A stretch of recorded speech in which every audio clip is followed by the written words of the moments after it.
And y'all remember when the Temptations let David Ruffin back into the group and then he immediately missed the show? 2 tickets to tonight's concert. I'll be there. So lay some ice on me now. Come on. It is? Yeah. In that case, I ain't gonna be there. Just another show. That's how I feel when I'm watching James Harden this playoffs. He immediately forgets that he has to show up and play at a high level every single night. And I'm going to get to all of the woes that the Cavs went through tonight that include James Harden being a big part of the issues. But let's start with the simple stuff. Let's start with the box score, okay? Cavaliers 104, Knicks 115. Knicks take the 1-0 series lead. We get 15 and 14 from Evan Mobley. I love the rebounds. I love the activity. I love the 3 blocks, but we need better than 6 of 16. 10 points from Dean Wade. Not really expecting a whole lot out of him in that department. You get 10 points and 7 rebounds from Jared Allen. I at least need 10 and 10, 12 and 12, somewhere around there. Donovan Mitchell gives you 29 points, 6 steals. 5 rebounds, 3 assists. He was 12 of 23, very efficient from the floor. You get 8 points from Max Strus. You get 12 points from Sam Merrill. You get help in that department.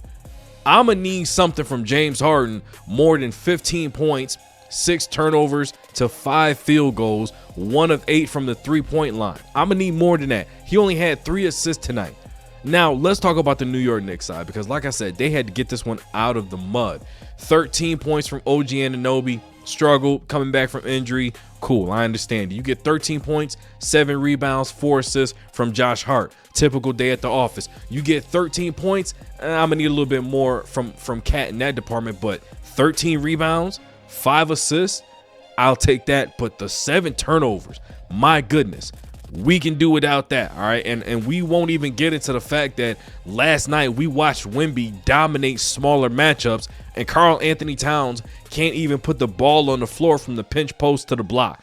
It's atrocious. Don't like seeing that at all. 18 points from Mikal Bridges and 5 rebounds. And he got some key stops throughout the way.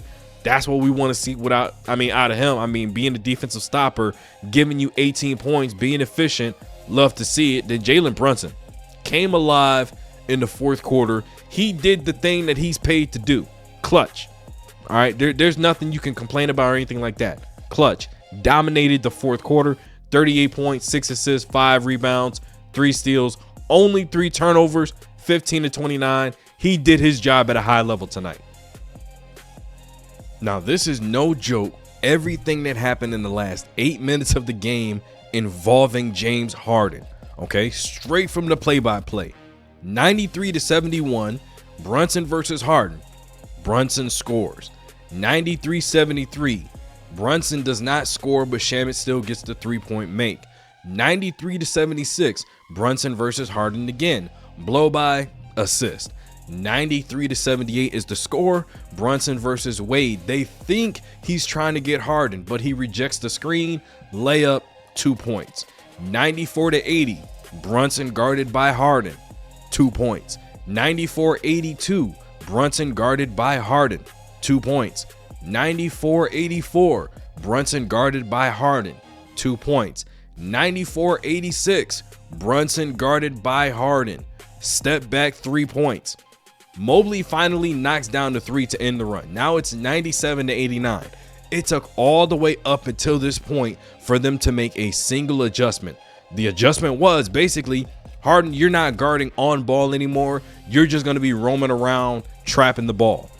Why they chose James Harden for this is a coaching error, but still, James Harden got done.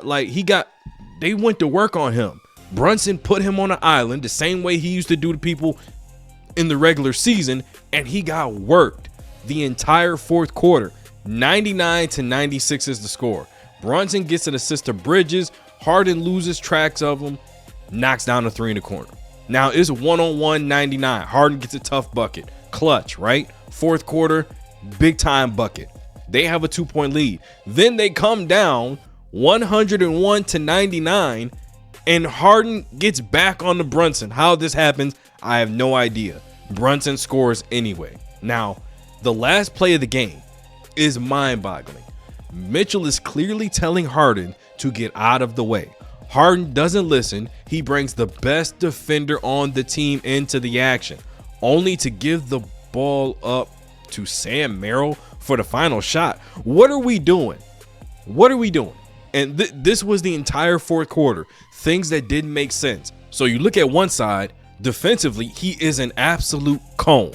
Then you look at offensively, he's turning the ball over. He's not making shots, and he's taking opportunities away from Donovan Mitchell in crucial moments.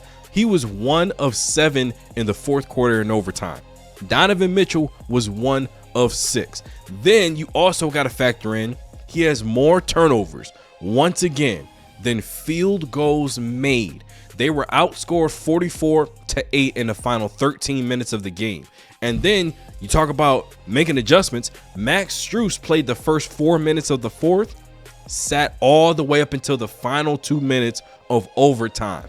All of those instances involving James Harden could have been negated if Max Strus was on the basketball court, but they chose not to make that adjustment for whatever reason. This is coaching, and this is James Harden being an absolute liability on both sides of the floor. Give this video a like, subscribe to the channel. Let me know in the comments, what is this season going to look like if James Harden continues to play like this? That's one more for the good guys. I'm tired of being humble. I'm tired of letting people think